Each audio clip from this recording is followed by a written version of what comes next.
What's up, Pirate fans, and welcome to another edition of Hoist the Colors on your Campus 31 television network. Last weekend, the Pirates hosted their in-state rivals from Chapel Hill, and we have all the coverage. Roll the highlight. With 50,000 plus in the stands and the national spotlight on Dowdy-Ficklen Stadium, the Pirates look to even their record at 2-2.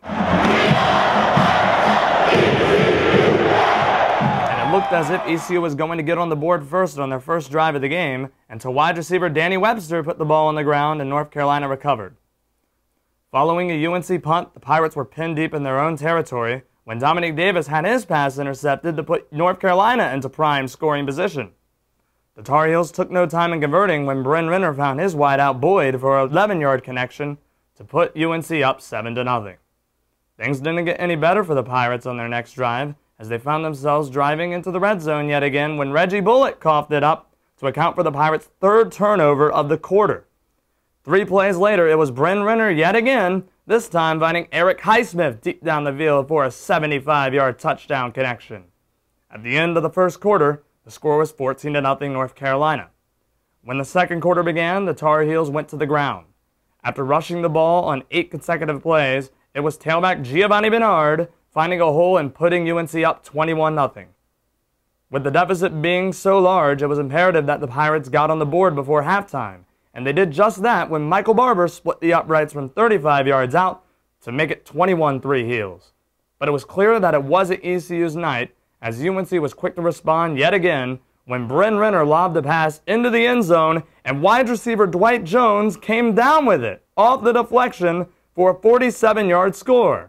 North Carolina went into recess, leading ECU 28-3. In the second half, the Pirates didn't take long to get on the board as they marched all the way down the field and Dominic Davis connected with Lance Lewis for a 23-yard touchdown. After a North Carolina 3-and-out, it looked as if ECU was gaining momentum. On their next possession, they were able to get more points on the board when Michael Barber hit his second field goal from 25 yards out to cut the UNC lead to 28-13 entering the fourth quarter. And just when it looked like the Pirates were going to get back into the game, the Tar Heels went to work. On a drive that ate up over 8.5 minutes of game clock, UNC found themselves in a key third-down-and-goal situation when Bryn Renner tried to fade in the corner of the end zone that Dwight Jones came down with.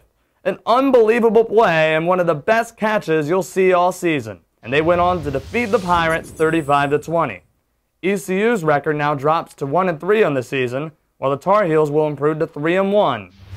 Dominic Davis went 41 from 58 for 417 yards and 2 touchdowns, but what turned out to be ECU's Achilles heel yet again was their inability to hold on to the ball or stop the run. The Pirates turned over the rock 4 times in the game and gave up 226 yards on the ground. Next week, ECU will begin a 3-game road trip in Houston to take on a red-hot Cougars team. Houston is 5-0 in the season and are led by Heisman candidate at quarterback Case Keenum, who could throw the ball all over the park. Last week, the Cougars rallied from behind at UTEP and won in a shootout 49-42. Case Keenum threw for 471 yards and 2 scores in the game, and if the Pirates have any hopes in winning on Saturday, they must find a way to win the turnover battle and contain Keenum. And that is all we have for you on today's show. From our fantastic crew here at Campus 31, I'm Josh Graham, and you've just watched Hoist the Colors.